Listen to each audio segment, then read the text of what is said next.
Clearly, one distinction that characterized the LCMS was its bold confessional stance. But was the Missouri Synod the only confessional Lutheran church in America at this time? If not, who are the other leaders among confessional Lutherans? And what is the status of these churches now? David, that's a great question. And the quick answer is no. Of course, the Missouri Synod was not by any means the only Lutheran church body in the 19th century that was committed to the Lutheran confessions. There were other confessional leaders as well, even though there were also some disagreements among these confessional leaders about what the implications of such confessional commitment should be for America and American Lutheranism in their time. It's important to remember that the Missouri Synod never demanded that churches or pastors join their synod, join the Missouri Synod, in order to be considered truly Lutheran and confessionally sound.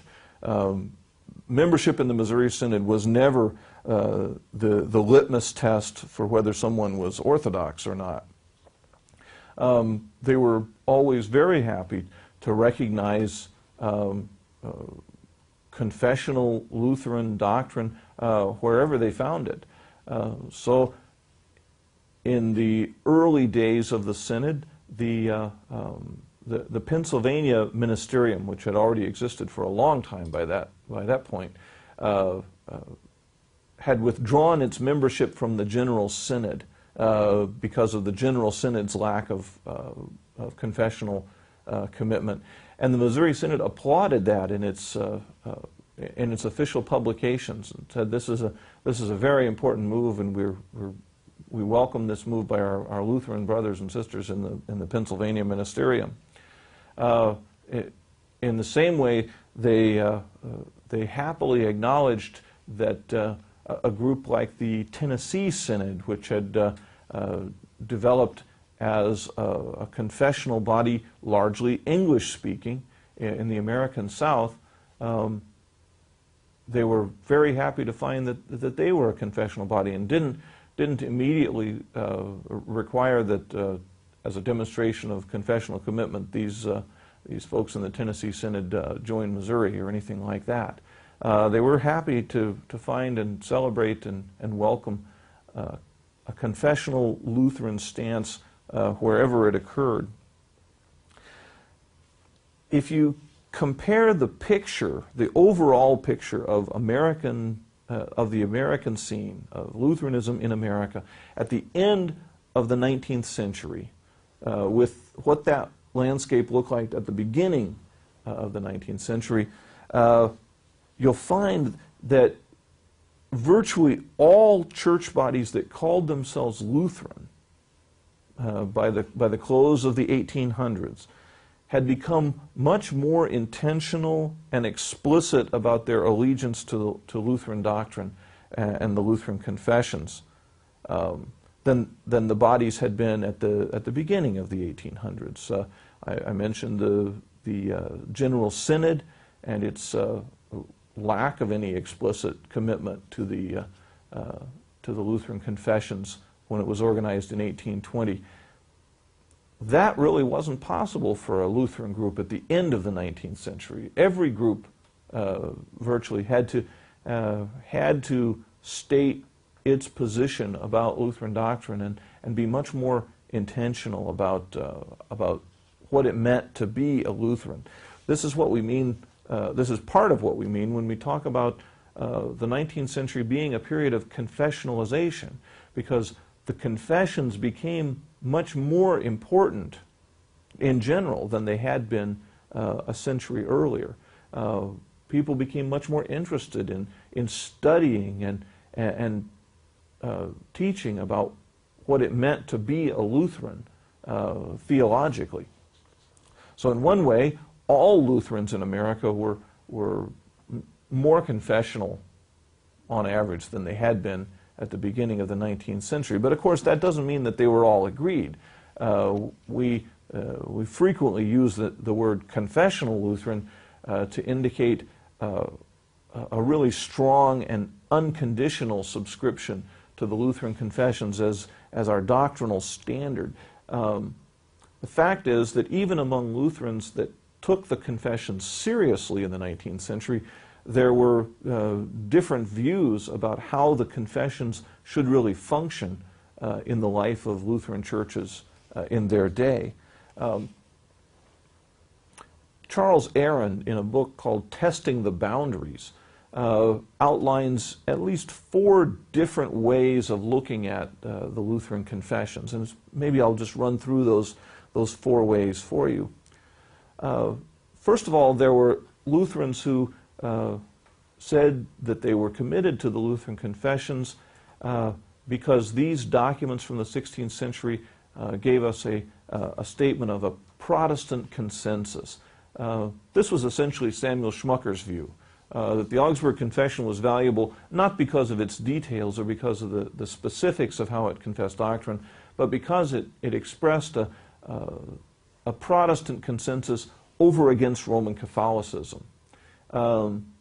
Obviously, this isn't a very strict or binding way of thinking about the confessions, but even Schmucker and those who followed him theologically understood the confessions as important in the life of the church, but important in a particular way. That is, because they distinguished us from Roman Catholicism. They were less interested in using the Lutheran confessions to distinguish us from other Protestants.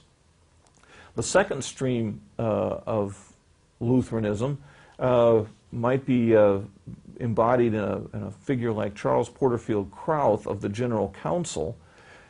Krauth understood the confessions as primarily catechetical documents. That is, these documents were first and foremost to be used as teaching tools. These were, and not just the catechisms, but all of the documents in the Book of Concord were important to teach each new generation the Lutheran faith. Now, of course, that's not wrong. We do use the confessions in that way, as tools to teach the faith to subsequent generations. But Walther in the Missouri Synod and other Lutherans in the Synodical Conference took yet a stronger approach to the confessions. Not only were these tools for teaching, but they were also to be used as doctrinal norms. This meant that preachers and teachers in the church could actually be held accountable to their commitment to the Lutheran confessions. They could be held accountable for what they preached and taught, measured against this doctrinal standard of the Lutheran confessions.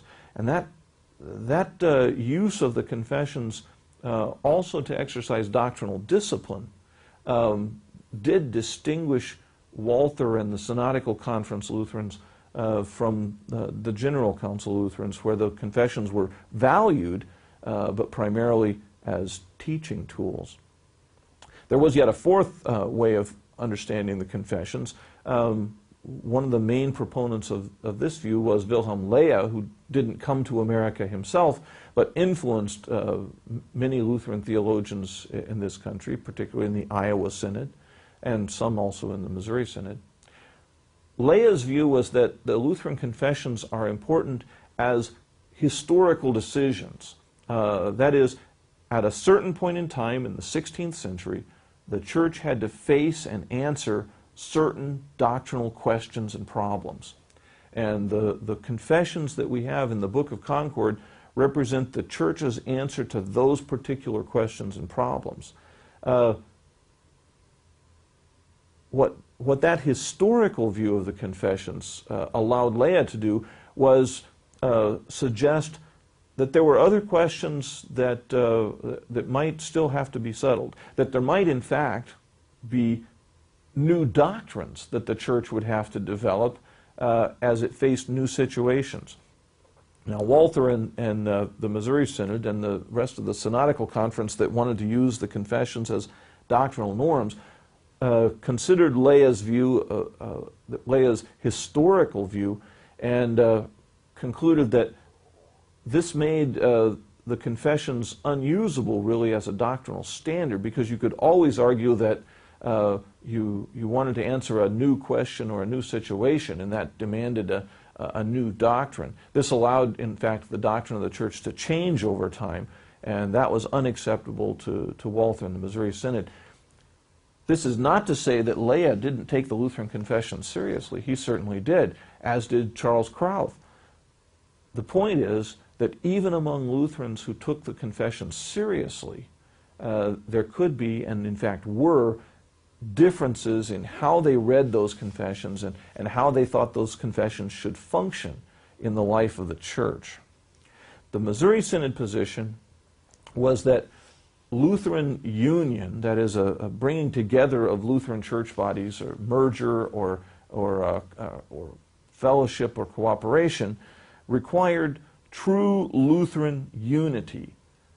Union required unity as a prerequisite, and unity, genuine Lutheran unity, meant unity of doctrine. That unity of doctrine was always the primary goal of the Missouri Synod. That was why they sponsored and encouraged the free conferences as a free exchange of views about the Lutheran confessions. And that's why the Missouri Synod was never primarily interested in the institutional mechanics of mergers or external union. Those kinds of things might or might not result from genuine doctrinal unity. That was not really considered terribly important or an end to be pursued in and of itself. The main goal for the Missouri Synod was always genuine unity, not external union. And that sort of drove their relationship with other Lutherans, and especially with other Lutherans that definitely took the Lutheran confessions very seriously.